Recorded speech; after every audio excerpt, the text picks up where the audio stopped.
ఒక వ్యక్తి for example మహిళకి ఆ! పెళ్ళయ్యి, హ్మ్.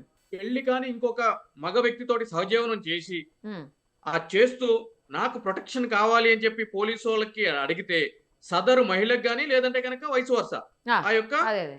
ఆహ్, ఆ వ్యక్తికి గాని, హ్మ్. సో పురుషుడికి గాని. ఆ విధంగా ఆర్టికల్ 21లో ఏదైతే గనక స్వేచ్ఛ హక్కుందో, దాంట్లో కొన్ని నిబంధనలైతే గనక ఉన్నయి. వాళ్ళకి రక్షణ కల్పించాల్సిన అవసరం పోలీసు శాఖ మీద లేదు అని చెప్పని సంచలన తీర్పు ఇవ్వడం జరిగింది. ఓకే. ఎందుకు అనంటే గనక మ్యారేజ్ అనేది ఆల్రెడీ ఎగ్జిస్టెన్స్‌గా ఉన్నప్పుడు, సబ్సిస్టెన్స్‌లో ఉన్నప్పుడు, పేపర్ మీద ఉన్నప్పుడు, డివోర్స్ అనే కాన్సెప్ట్ లేకుండా, తీసుకోకుండా వేరే వాళ్ళతోటి సహజీవనం చేయడం అనేది చట్టబద్ధమైన చర్య కాదు అని చెప్పి చెప్పడం జరిగింది. So, okay. చట్టబద్ధమైన చర్య కాకపోతే అదేమన్నా తప్పా? దానికేమన్నా శిక్ష పడతదంటే గనక శిక్షలేం లేవు. ఆహా! ఓకే. చట్టబద్ధమైన చట్టబద్ధత ఇట్స్ నాట్ లీగల్. ఓహో! Okay. It's not legal. Okay. ఆ!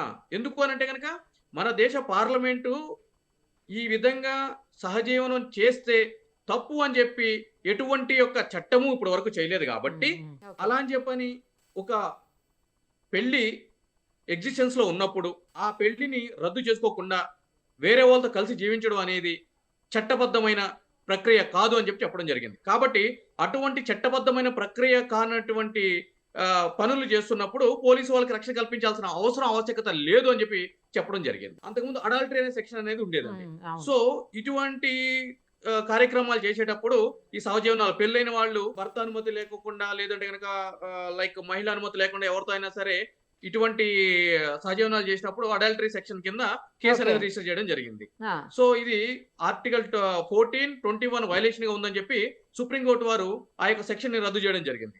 సో, హ్మ్. రద్దు చేసిన తర్వాత ఈ విధంగా ఎవరైతే గనక సహజీవనం చేస్తున్నారో పెళ్లైన వాళ్ళు, ఆ విధంగా సహజీవనం చేస్తే వాళ్ళని శిక్షించడానికి శిక్షలైతే లేవు గానీ, అటువంటి పనులకి పూనుకునేటోళ్ళు ఎవరైతే ఉన్నారో వాళ్ళ మీద చర్యలు తీసుకోవచ్చు అంటే గనక డివోర్స్ అంటే విడాకులు తీసుకోవడానికి అదొక ప్రధానమైన గ్రౌండ్ కింద వాడుకోవచ్చు అని చెప్పి సుప్రీం కోర్ట్ వారు చెప్పడం ఓహో! జరిగింది. దీన్ని బేస్ చేసుకొని డివోర్స్‌కెళ్ళొచ్చయితే. వేరే వాడితో సహజీవనం చేస్తున్నారు గాబట్టి డివోర్స్ ఎగ్జాక్ట్‌లీ. కావాలని వెళ్ళొచ్చు స్పౌసు.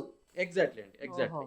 కొన్ని కోర్టులైతే గనుక ఇంకొద్దిగా ముందుకు వెళ్లి ఈ విధంగా ఎవరైతే గనక అడల్టరీకి పాల్పడుతున్నారో, ప్రాస్టిట్యూషన్‌కి పాల్పడుతున్నారో మహిళలు పెళ్లైన తర్వాత వాళ్ళకి భర్త మెయింటెనెన్స్ పే చేసే అవసరం కూడా లేదు అని చెప్పి కూడా చెప్పడం జరిగింది. ఓహ్! సో, అలహాబాద్ హైకోర్ట్ ఇచ్చినటువంటి తీర్పయితే కొంచెం సంథింగ్ డిఫరెంట్‌గా ఉందండి ఈరోజు.